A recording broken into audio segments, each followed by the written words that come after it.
I checked the clock again. Midnight. My wife had never stayed out this late, her phone was off, and deep down, I knew something was wrong. Emma and I had been married for 8 years. 8 years of shared meals, quiet mornings, inside jokes, and small arguments about things that didn't really matter.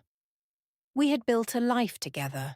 Not perfect, but comfortable. At least that's what I believed.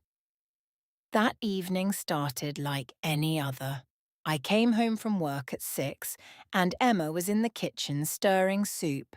The smell of garlic and herbs filled the apartment.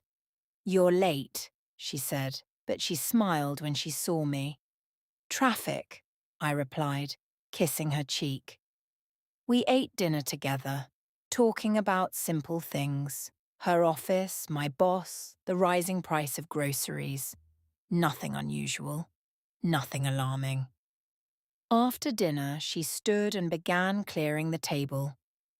"I'm going out tonight," she said casually. I looked up. "Oh?" "Dinner with a friend from work. Just a few hours." "Which friend?" She paused for a second. "Sarah. You haven't met her." That small pause. I noticed it, but I ignored it. "Okay," I said. "Have fun." She smiled, but it didn't reach her eyes. Emma left at 7:30 p.m. She wore a blue dress I had always liked. She rarely wore it anymore. She also wore perfume, the one she used when we first started dating. "You smell nice," I said. She hesitated. "It's just dinner." But she didn't change it. After she left, the apartment felt unusually quiet. I turned on the TV but didn't really watch it. I checked my phone, scrolled, put it down, picked it up again. At 9 p.m, I texted her, "Hope you're having fun." No reply. That wasn't strange. She wasn't glued to her phone like I was. At 10 p.m, I texted again, "When will you be home?" Still nothing. A small knot formed in my stomach. By 11 p.m, I called her. Her phone was off. Emma's phone was never off. I called again. Off. I stood in the living room, staring at nothing, listening to the ticking clock on the wall. Each second felt louder than the last. Midnight. "She's fine," I whispered to myself. "She's just busy." But another voice in my head replied, "Why didn't she tell you where she was going?" I tried to ignore that voice. As I waited, memories began to surface. Small moments I had ignored. The late nights at work, the way she turned her phone away when texting, the silence during dinner, the polite smiles, the distance. When had we stopped laughing together? When had we stopped talking about our dreams? When had we become two people sharing a space instead of a life? At 1 a.m, I stood by the window watching cars pass. None of them stopped. At 2 a.m, I couldn't sit still anymore. Fear had turned into something sharper. Doubt. I grabbed my keys and drove to her office. The streets were empty, lit only by cold streetlights. My hands gripped the steering wheel too tightly. Her office building was dark, closed. I sat in the parking lot, my heart pounding. Then I noticed a small cafe across the street. Lights on. A few people inside. And there she was. Emma sat by the window. She was laughing. Not the polite laugh she gave me at dinner. Not the tired smile I had grown used to. This was different. Real. Alive. Across from her sat a man I had never seen before. He leaned forward when she spoke. She touched his hand when she laughed. My chest tightened. I couldn't breathe. I told myself, maybe it's a colleague, maybe it's innocent. But deep down I knew this wasn't new. This was comfortable. Familiar. I didn't go inside. I didn't shout. I didn't confront her. I just watched. I watched my wife smile at another man the way she used to smile at me. I watched her check the time and laugh again.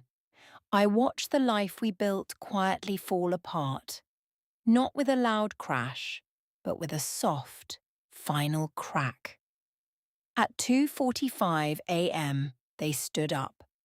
He put his hand on her back. She didn't move away. I drove home before she did. I sat on the couch in the dark. At 3:07 a.m., I heard her key in the door. She stepped inside quietly, trying not to wake me. But the light was already on. She froze when she saw me. "You're awake?" she asked. Her voice was careful, controlled. I looked at her for a long time. "I could ask you the same question." She opened her mouth, then closed it. Silence filled the room, heavy, cold, final. "Dinner with Sarah?" I asked. She looked away. "It was work," she said. A lie. A weak one. I nodded slowly. "I saw you," I said. Her eyes snapped back to mine. The colour drained from her face. Neither of us spoke for what felt like minutes. Then she whispered, "How long?" "Long enough." She sat down as if her legs could no longer hold her. "It didn't start like this," she said. I didn't respond. "It was just coffee at first. We talked. He listened. He noticed things about me you stopped noticing." Each word felt like a small knife. "I never meant to hurt you," she continued. I laughed softly. "You didn't mean to." "You just did." Tears filled her eyes. "When did we stop trying?" she asked. I didn't have an answer, because the truth was we both had. Sat there until dawn, talking, not shouting, not blaming, just talking honestly for the first time in years. We talked about the distance, the silence, the routines that replaced love, the way we became strangers who knew each other's schedules but not each other's hearts. "Do you love him?" I asked. She didn't answer immediately. "I don't know," she whispered. That hurt more than a yes, because "I don't know" meant she had allowed herself to wonder. When the sun rose, the room looked different. Nothing had changed. Everything had changed. Emma stood by the window, arms wrapped around herself. "What happens now?" she asked. I looked at the woman I had loved for nearly a decade. "I don't know," I said honestly. And for the first time in years, it was the truth. That night didn't destroy our marriage. It revealed the cracks we had ignored for years. Betrayal didn't begin with a lie. It began with distance, with silence, with two people slowly forgetting how to reach for each other.